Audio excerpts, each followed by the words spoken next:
Good morning. Good morning. How are you?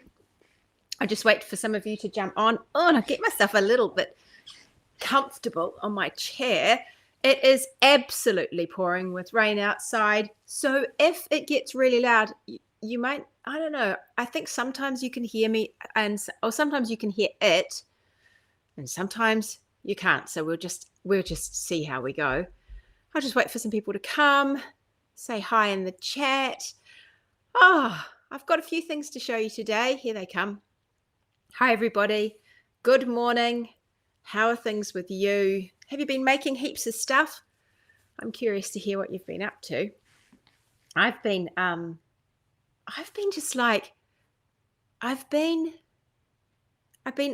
it's like I'm re-exploring my designing. I'm having a really good time. Hey, Amanda, I feel like it's been ages. I know, so much for all your free time. Hey, Sabrina, sunny, and we're supposed to be a warm day down here in West Melton. Well, West Melton. It is pouring with rain. It's actually a lot warmer now here. We didn't even have a fire last night, so it's definitely warmer. But it is wet. But, you know, what do you expect? This is Auckland weather. Hey, Alyssa, good morning. Nice to see you too. So yeah, I've been like going down this. I've just been really enjoying myself. I've been exploring what do I want to make? How do I want to make it? I've got this thing going on at the moment where I want to do everything better. I just want to do it better and better the best I can. So I'm on a bit of a learning thing. I'm doing lots of rethinking how I do things and diving back into things again. And you know how when you read something, you read it, 1 time, 3 times, you read it lots of times. And every time you read it, you see something different in it, or you hear something different in something you've said. And then you get to a point where you can almost hear it again and you can take it to another level because you missed some of the stuff in the beginning. It's really weird, I find. So anyway, I'm going back to things that I've had for years and years and looking at them again. And I think I'm sort of seeing them from another perspective. I'm really enjoying it. I'm really enjoying myself. It is so much fun. Yes, what is free time? Oh, I know. We all know, don't we? Good morning from a very cloudy Palmy. Hi, Tamsin. Nice to see you. How's Napier doing today? It's a lovely day with the other Tamsin in Rangiora. Oh, that's nice. Well, I'm glad some of you are getting some fine weather. I'm talking to my daughter who is in Dunedin, and she tells me spring has sprung. And I said to her, I just miss those, those really demarcation between the seasons. I really miss that. I really like seasons. We just have blended seasons that blend into one. Winter sort of blends into summer. Summer blends into winter. Hey, Muriel, lovely to see you. So there are a couple of things I wanted to show you. One is my Nitty-naughty. Oh, here's a postie. So you know how it was really slippy and it was falling apart. It was just falling off. And some of you commented that yours did too. And in fact, Helen sent me an idea, and she showed me at Cannes when I saw her with putting a screw through the top so that you actually create a thread. It can screw in. The thing is, it was fixed. No, was it fixed? It was fixed on, but you could unscrew it to lie it flat, which was interesting. But by then, I'd actually already come up with a solution. So I talked to you about how I was going to try plumber's tape, and I did. And I've got Mr. Myrtle to tell me about that. It's called PTFE, and it's a springy, very thin Teflon thread tape. It was useless. It didn't work. The plumber's tape was absolutely and utterly useless. I wrapped it on, and then I put my top on. Great. Take it off. It just came off. The plumber's tape just came straight off. So then I had a poke around, and I found some electrical tape. And electrical tape, he tells me, ours is black. It's insulation tape, he said. It's plastic. It's kind of plasticky. It's slightly stretchy, which it is. So I'll show you what I did. And now I can pull the ends off and everything stays put. And I'll show you. Look, it looks like nothing's on there, but yet there is. I had to do a bit of it experimenting for those of you who want to have a bash. So what I did for the first one is I've just wrapped electrical tape around the whole thing. And it is a little bit thicker. I mean, you really, it's not even like, it's barely anything. It's barely thick. But I wrapped electrical tape around the whole thing. Well, that was just too tight. It was too tight at that point. So I thought, okay, well, what if I just wrap it around half of it? I'll see, and that works perfectly. So one end, I just wrapped a little square of electrical tape around half of it. And I thought, it's actually not so ugly either. It's not so bad. So one half just has it around half, and it goes on, and it's movable, and it comes off, and it's good to go. The other side, I couldn't even do half. I couldn't even do half. I had to do quarter. I had to do a quarter of it. It must just be the variation between the whole or the dowel. It must be the dowel anyway. I couldn't even do, I couldn't do a half. So I did a quarter, and that end goes on really well. It's actually slightly stiffer. So this one is obviously not quite as loose as the other one. And that works really well. So it stays on when you pull it on and off. So now I can take the ends on and off. I can move them, and they do not fall off. They're just on. They won't fall off. They take a little bit of a pull to get them off. So I thought I would show you my DIY fix. I am a big fan of DIY fixes. I'll just tell you now. Well, I think a lot of you probably are too, but I love make, do, and mend. I am just a huge fan of make, do, and mend. And I'm so thrilled that I did this really simple little fix for my Nitty-naughty. So it's had a little bit of use. I'll show you what I've been using it for. Angela says, what jumper am I wearing? Let me tell you about that first. I'm wearing my second version of Maiden. I was actually just thinking about it this morning, this jumper. And so I made this originally in a slightly more rigid yarn. Originally, I made it in a 50% Falkland Merino, 50% linen. Remember, it's my sweatshirt. It's the pale blue one I've got with little, it's like an aqua blue, and it's got green and cream stripes. And on that one, I've actually got the stripes at the cuff, and under the bottom, I did a turned hem. It's got a high-low hem, and I did a turned hem for that one as well. And I wear that one a lot. I really like it, but it's got a little more rigidity. It's a blacker yarn from the UK, and it just doesn't have quite the oosh that this one does. So this one I made with a South African yarn. I want to say it's something like Wildflower, or I don't recall the name of the brand, but it's a South African yarn, and I think it's something like 90% merino, 10% linen. It's something like that, and it's a single spun. So technically, no, is it a single spun? I feel like it was a single spun. Technically, this isn't really a fantastic sweater yarn, but I love it. I really love it, and I think because of the way it's dyed, it's got a little bit pilly. It's not too bad, but because of the way it's dyed, you don't really notice the pills. Although there's not that many, to be honest. But I can't remember the name of the dye. But anyway, it's quite nice and motley, this lovely green. And then I just used scraps for the top. And like I said, I didn't do the color work. It's so comfy. It's so comfy. It's light. It's soft. It's really drapey, and it moves. I'm ever so comfy in it. I'm really pleased with this jumper. I've been thinking about necks a lot lately, because I did a class at Knit August Nights about necklines and shoulders. And so this is part of my, I'm just re-looking at all these things. And when I made this pattern, I thought I was being clever. And then I realized that actually someone already does this. I just didn't realize that, and I just did it myself. But I cast on all the stitches for the neck, and then I created the shaping for this neckline so that the back was higher than the front, because it has I don't know if you'll be able to see. The back is higher. See, it comes up there at my back, and then the front drops. And I created that with short rows, like I have on lots of other things. I did that classic short row wedge, but I incorporated the raglan shaping in the short rows. Oh my, there must be an easier way to do it mathematically. It just about blew my brain, working out all the different sizes and who was increasing where. And I had to draw pictures. I drew a lot of pictures. But there must be something you can do. But anyway, it worked out in the end. I did it in the end. My pictures always help. And then so you increase with the raglan. But as you can imagine, because you start your increases halfway down the shoulder, you're actually increasing on that back raglan more then you're increasing on the front. I mean, you can see the height of the back one compared to the height of the front one. So you end up with different stitch counts at the back than you do at the front. There's a bigger stitch count at the back. Now, I think people have a different way of working it out once you get closer to the underarm. But I just worked it out at the bottom of the underarm so that I ended up with this.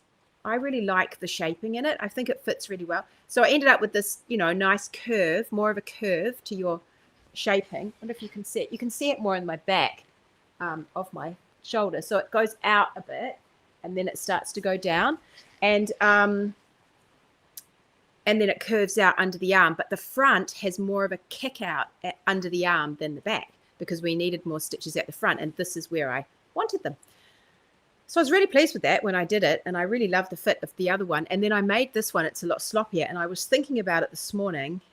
And I think I might, if I can go back in my scraps and find a little bit of this again, I might have a bash at just tightening up the neckline ever so slightly, because I started it by casting on the whole neckline, and that actually works fine in the other one because it's got that rigidity to the yarn. But this one, it does have a tendency, I don't know, I think I could pull it in ever so slightly, and I think I could just pull it in. So what I'm thinking, because I cast on the neckband first, so it's got a lot of stretch in it, and then I did my increases. And also, I think what's happened under here is I'm not 100% thrilled with the curve that I got under here in this yarn. I think because it went from this into the short rows.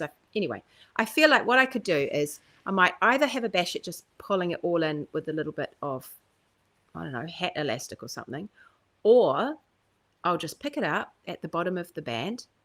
I'll bind it off, and then I will pick it up again.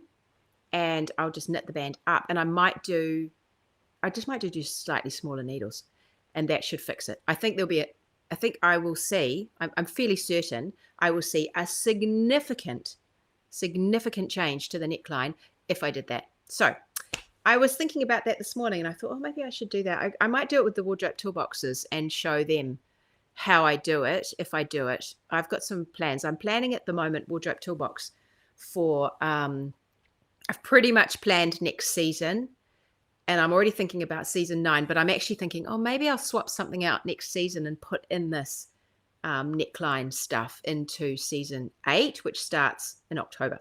So that reminds me, if you want to come and join us in Wardrobe Toolbox, now's the time to start thinking about it, because the doors open in about 10 days.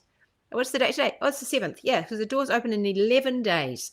So they'll be open for 10 days, and you can come and join us. We only open twice a year, and we do that because we just methodically go through our season, and it's rather than have people join all the time, I like to invite a whole lot of people in. Lots of people come in at the same time. There's always people that are there all the time. There are a lot of people that have been there right since the beginning, and which is 3.5 years ago.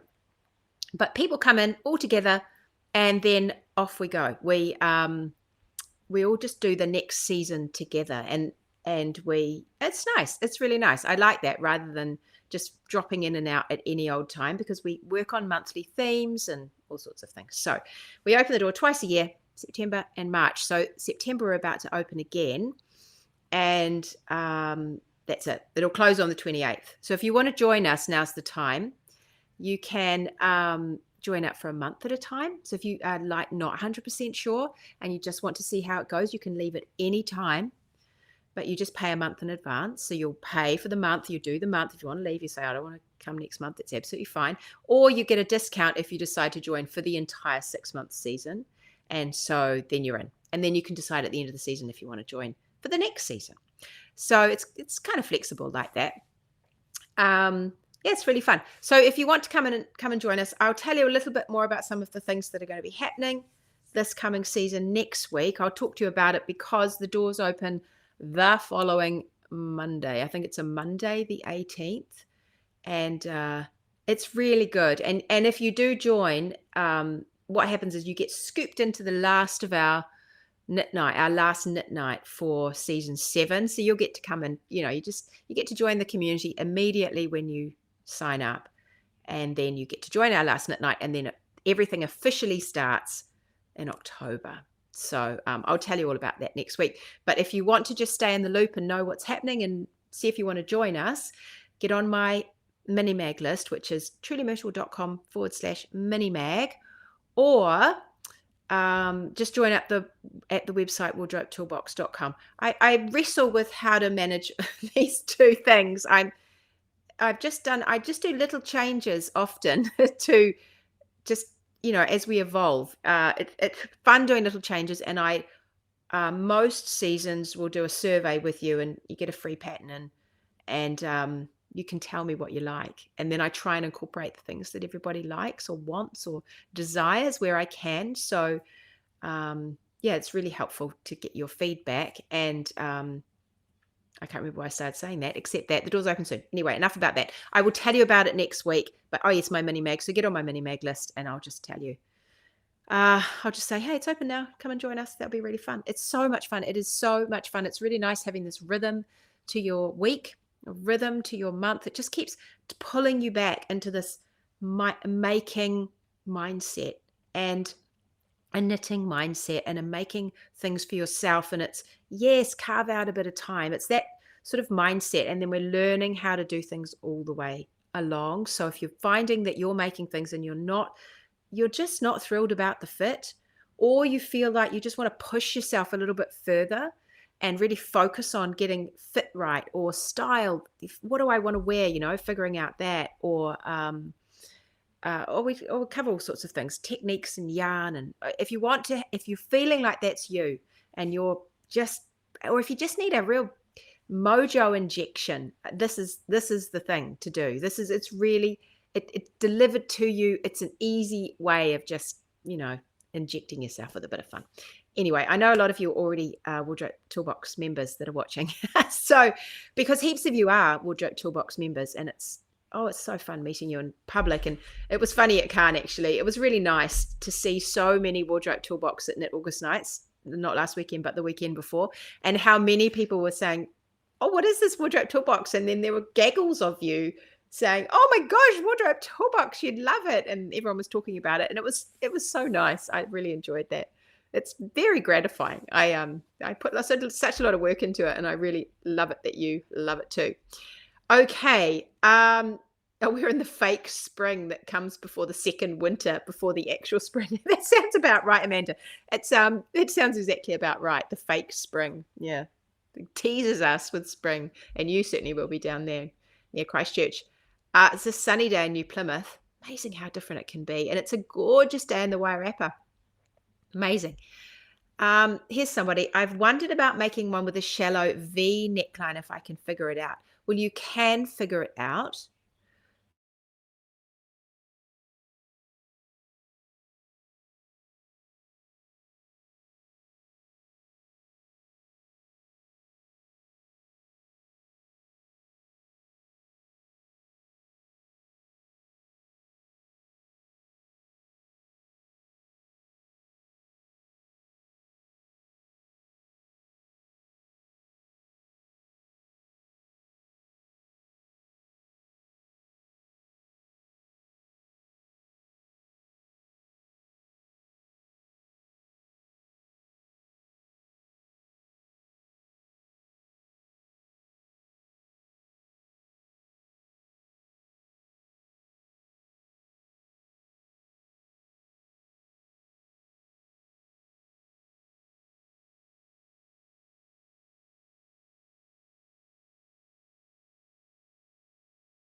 But leave yourself one stitch either side, and then, so you will knit yours flat for a bit. So you do more of the traditional sort of raglan shaping. If you wanted to, you could incorporate this higher back like I've done with short rows. So you could do a little bit of what I've done, but also knit it flat, and then do your V-neck shaping. Just work out how deep it needs to be, how many rows that is, how many increases you need to do. Do you want a central stitch in the middle at the bottom? And if so, make that an odd number so that you've got that central stitch. Otherwise, do you just want it to join like that? You probably want a central stitch. And then off you go. You can do that. you'd probably just keep tabs on what's happening down here. But that would, I think that would be fine. But do keep it. Don't go plunging down here. You look like you got nothing on, I think, if you had it plunging right the way down here with a neckline that wide. Okay, you can figure it out though. I know you can. That's exactly the kind of stuff. I don't know who's saying that. Is that you, Amanda, who's saying that? Because that's the kind of stuff that we can do in Wardrobe Toolbox. We can actually, we have a thing in there called Fit Night, and Fit Night is really helpful if you have, it was a member's idea and I decided to implement it.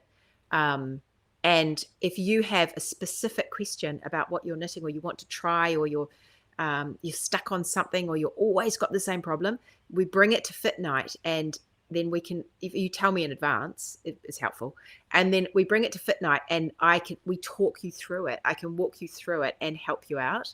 And it's really useful then to actually have a conversation, particularly if you're there, to have a conversation, and you could jump on the screen, and it's really helpful. It's excellent one-on-one help. And also, bonus, we have the hive mind there as well, because it's not just me, although I will often do, if I get your questions in advance, I'll research them. So I have a whole lot of ideas for you and I've thought it through.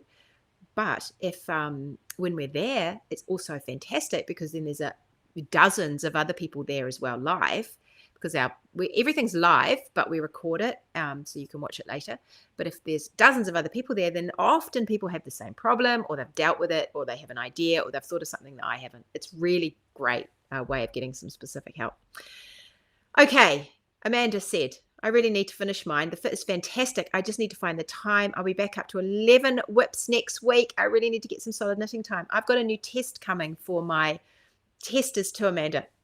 It's going to, don't even ask me about that, but it's coming. It's taken me quite a while to really nut out exactly what I want to do. So it just takes time, these things. Hey, Tracy, Maria, lovely to see you first time live. It is a miracle that you're here. Hey, Robin, you have a lovely weekend too. It's a beautiful day in Central Otago, apparently. Oh, it's Nikki. Yeah, I don't know why your name's not showing, Nikki, on Facebook. I think you have to sign in, and then it tells me your name. Some people, I don't know, some reason it's not telling me your name. So if you just write your name at the end, that's helpful for me. Okay, so I was going to show you something else. Speaking of Nitty-naughties, I've made some more yarn, and it's the cream that I showed you the other week is now, it's a 2-ply, and it is like, some of it's quite good, others is really not that flash, but it's very rustic, and it's so lovely and soft and fantastic. I am quite thrilled with it. It's a little bit over twisted in places. I definitely have to work at my plying, and but yeah, I did 2 little skeins. I haven't actually weighed them, but I'm guessing I've got 100 grams between them. I'm guessing there are 500. I'm guessing they're about 50 grams each. Oh, look, so you can see that one is way over twisted there, but I feel quite pleased that I'm back on back in the groove. I'm definitely improving. Every single time I sit down, I'm improving, and I'm trying to do a little bit almost every day. I try and do it every day. Sometimes I miss a day, but I try not to go more than 2 days. And even if it's just 10 minutes, it's great. So I've been doing quite a lot. I've been spinning. From this, I've moved on to a braid that I showed you a couple of weeks ago, which is a pure Corriedale braid dyed by Deline. And Deline, I love it. It's Anna Grattan's yarn. For those of you in New Zealand, you'll know it's Anna Grattan's Corriedale, and it's dyed in all these lovely blues and purples, sort of a lilac-y, not really lilac-y, sort of lavendery lilac, I suppose. But it's lovely blues and purples, and that is just, it's heaven to spin. It's spinning up so easy. It's easy. I guess it's a combination of me practicing and also the fiber. But that is coming out fine and smooth. Now, I'm still a little bit finer than some places than others, so I'm definitely still working at that. But I was thinking about what to do with plying. Someone said, what ply is the best? It depends on what you want. There's different ways of doing everything with spinning. You can, if you dream it, you can make it once you get your skills up. This is what I'm telling myself. So this is a 2-ply where I had 2 bobbins and I plied them together, and I really was just trying to, like, some of this is just way overplied. I was trying to figure out the tension on my spinning wheel when I was plying. I was getting into the rhythm of it though, so I'll just keep practicing with that. But then I thought, so two ply is quite an oval shaped yarn because it's only 2 balls together. So if you imagine there's just 2 balls, 2 plies, then you can imagine the yarn, the fiber is more oval because it goes, around when you put those 2 together. 3 balls together, so you've got 2 and then 1 more, it's a round yarn.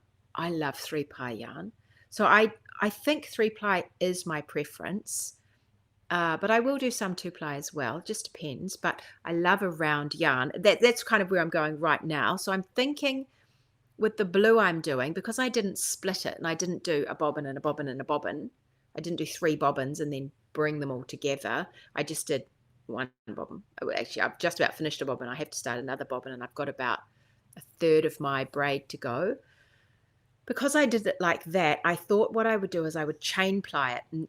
So it's also called Navajo plying or chain plying. And it's sort of like making a crochet chain with your fingers.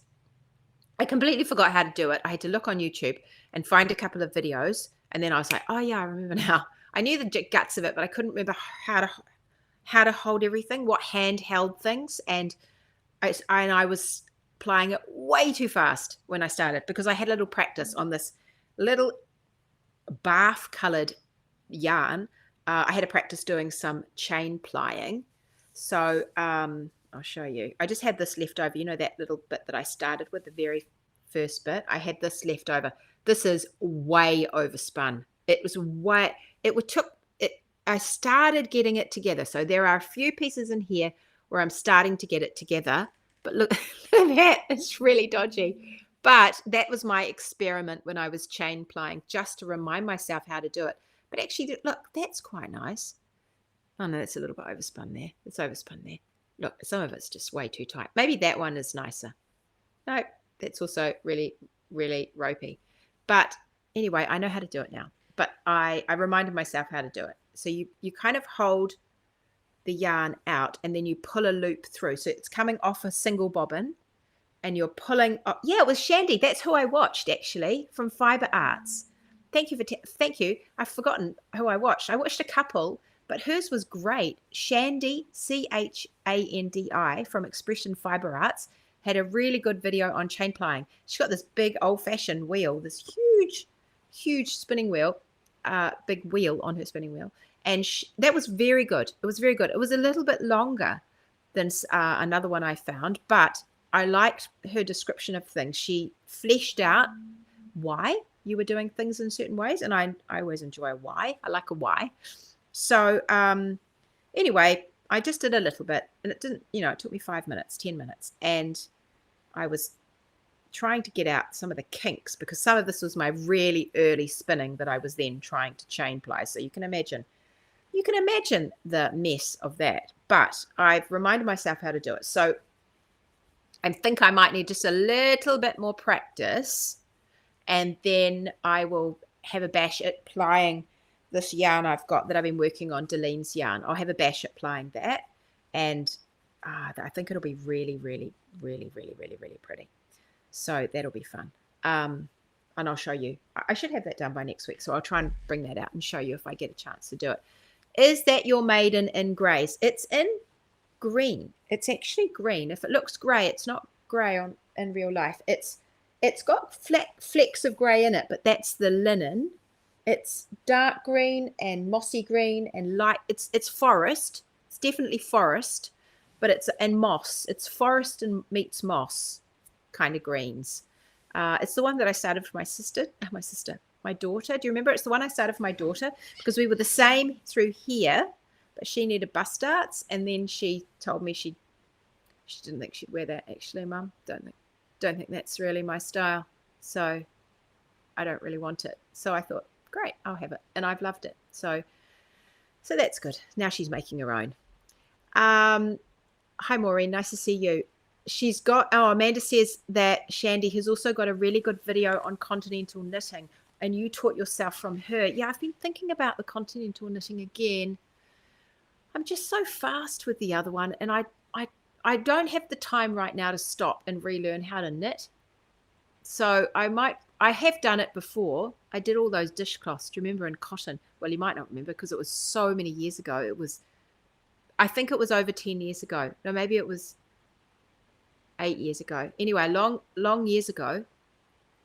I know some of you have been here that long because I was talking to someone recently who told me they'd followed me right from the beginning, which is amazing. We've had a long friendship. That is a long friendship. That's like 12 years. So, continental knitting. Yeah, I have tried. I could never master the purl, Amanda. It was like trying to do some sort of contortionist gymnastic thing. And I am quite a flexible person, but for goodness sake, that was just out of control. So I gave up. I did garter for my dishcloths mostly, and I will just I'll have a go another day. But that's good to know because I really enjoyed Shandy's video. I imagine it's Shandy. I really enjoyed her video because she explained a little bit about why she was doing certain things or why you might choose to do it like this, and I enjoyed that. Happy mistakes are great for art yarn weaving. I'd love to do some weaving, but there's only so many hours of my day. But yes, that's true. It would be great for art yarn weaving. I've certainly got some of that. Facebook user calls it speed knitting. Yes, speed knitting. Good morning from a wild, windy Fortrose, Southland. No white baiting today, but it's great to catch me live. Oh, white baiting. Fun, Karen. Someone said Beck says, my tension is so loose with continental knitting and my purl is hopeless. Yeah, that sounds like me, Beck. I haven't mastered the tensioning in my left hand, which is odd because I'm left-handed, but I'm very right dominant for so many things. And so I really easily, and I have very even knitting, excuse me, because I've figured out the tensioning in my hand for my right hand. So trying to change that again, it's just a big hurdle that I just don't quite have time for. But I would like to do it because I think I just want to be able to do it. I think I would like to be able to do it. So one day I'll have a bash. Hi, Wendy. It's so nice to see you. First time in about 6 months YouTubers work for you. Oh, brilliant. Oh, it's lovely to see you, Wendy. Okay, so finally, let me just have a little cough. Have a drink. Because that frog is back. Right. Speaking I don't know what of, but finally, look at this, people. Look at this. It is finished. I had to prise it from my daughter's warm body because she cannot take it off. But I have made her maiden in the Truly Myrtle yarn. This is one of the new colors, the blue. It is beautiful. It is beautiful, beautiful blue. And I think it will suit almost everybody. My daughter has reasonably cool undertones to her skin, and she has very blue eyes. But I think, well, I have cool undertones too, but it is a beautiful, beautiful cornflowery blue. It's just lovely. I love it. Anyway, so this is her wave crest. I was just about to say wayfarer. It's wave crest, isn't it? That I did, and I've modified it. So let me talk you through some of the modifications. Firstly, I used a completely different yarn. I used the Truly Myrtle Sport Weight yarn. And as you know, that's quite a farmy yarn. It's a proper wool yarn. If you want a classic look, this is classic wool yarn. It's a worsted spun yarn, so it's reasonably smooth, but it still has a little bit of fluffiness to it. This particular batch that I have is really soft. And Marie said it's actually a little bit different. They've got a slightly different supplier for this last batch. So it's very soft. It was noticeably, it's not, I don't find it scratchy in the slightest anyway, but this really, I was thinking, whoa, this is soft. This is actually like really soft. It's delicious. So, but it definitely is a traditional wool jersey look. If you want something classic that will last you forever, it will never go out of style. This woolen yarn look will never go out of style. So if you want something like that, this is your yarn. So that's the first thing I did. So compared to my original, which was knitted in, it was a tweedy yarn, but it was a slinky yarn. It was a more of a drapey kind of yarn. This is a different look. This is very classic color work yoke sort of look. So that's the first thing I did. And because my stitch count was a little different, I had to do a bit of jiggery pokery with the gauge. So I had to look and figure out what size to knit. And the other thing I did was well, first of all, I'll tell you about what I did with the colors. So I've used a couple of other colors. I used Bliss, which is the green one. That's another new one from the last lot that came out, the last lot of 4. There was Bliss and Clarity and Happiness and Trust, the 4 of them. 2, a blue and a green, and then a rusty brick kind of red. Absolutely beautiful. That's Trust. And then an electrically, Happiness.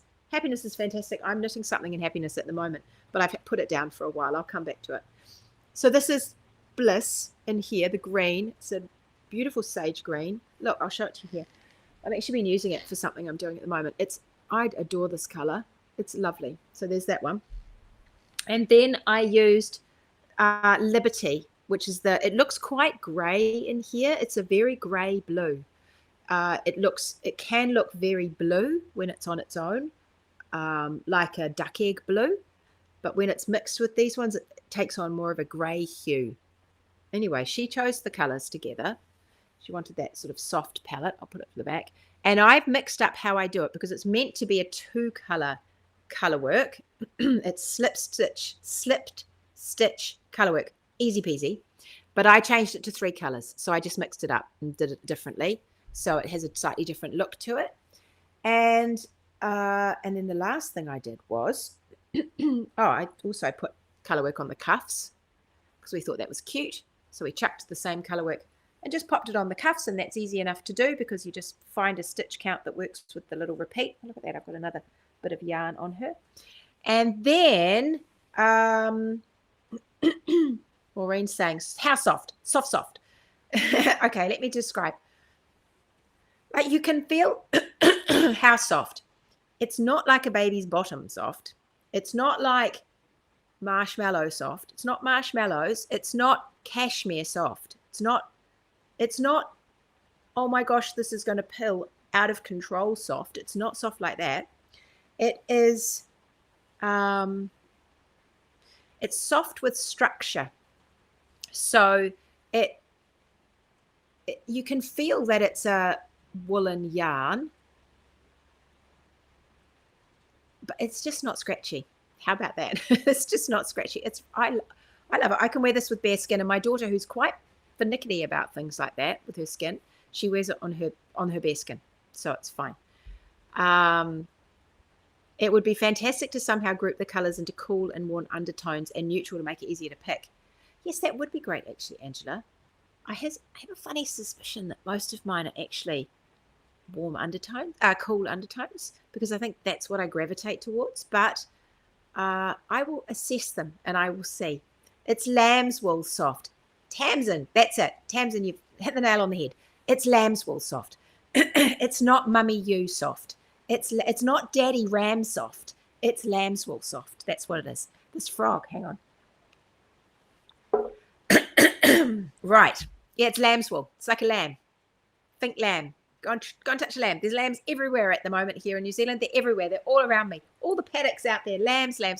We don't have lambs this year. I adore lambs. And I love the way they spring off the ground, but they're so soft compared to the rams that butt you in the bottom when you're trying to do anything, or the sheep that, just walk off and leave those lambs and kick them off when they're sick of them. Not those.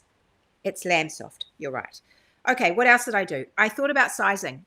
So because I'd made the other one, I'd made that floozy too for my other daughter. Do you remember? In the cream with the quite strikingly contrasting color work.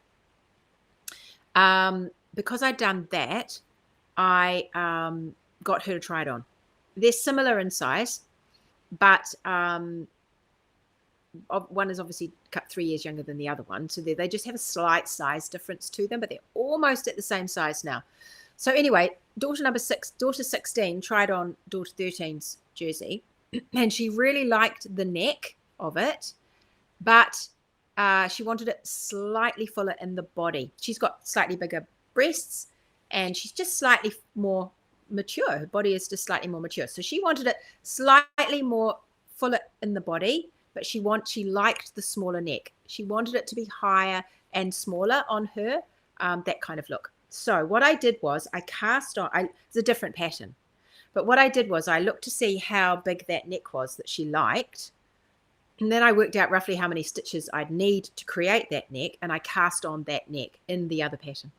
And then I started there. And then I thought, okay, well, I think it was a size 1, something like that.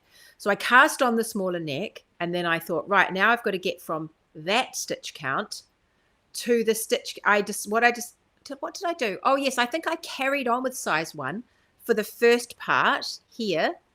Maybe look, I should have written it down, but I definitely went from one size to another size, and I went through as I went. I think I might have changed sizes in here.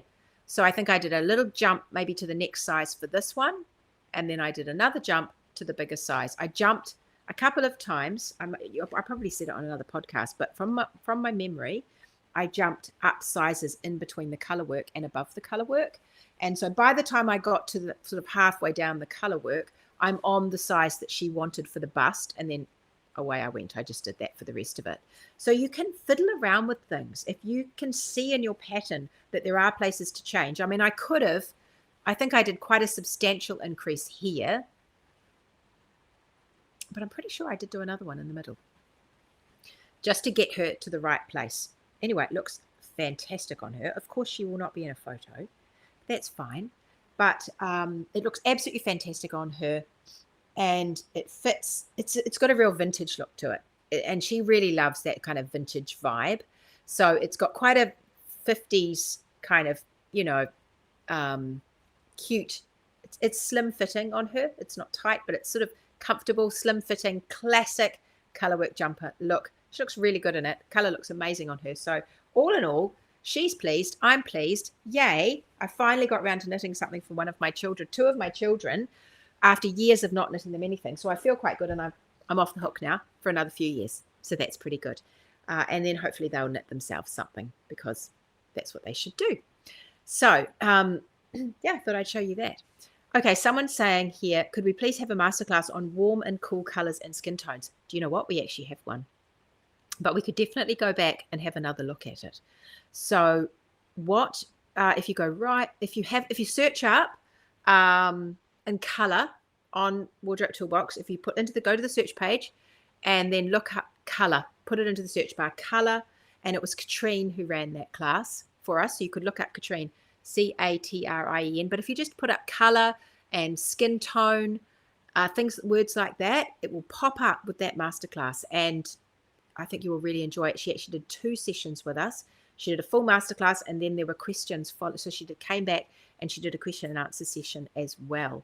So yeah, it's really good. But I do think it's something that we can definitely take a slightly different take on and go back and have another little look, because I really, really enjoy those. And I think as years go by, you often want to dive back into the same information and just rethink about it. And like I said right at the beginning of this podcast, it always amazes me how when you consider the same information again, you see something different in it. So I feel like we could take that in another angle. So we could do that. If you remind me, I could look at doing that. It'd probably be season 9 now, but we could go back to it.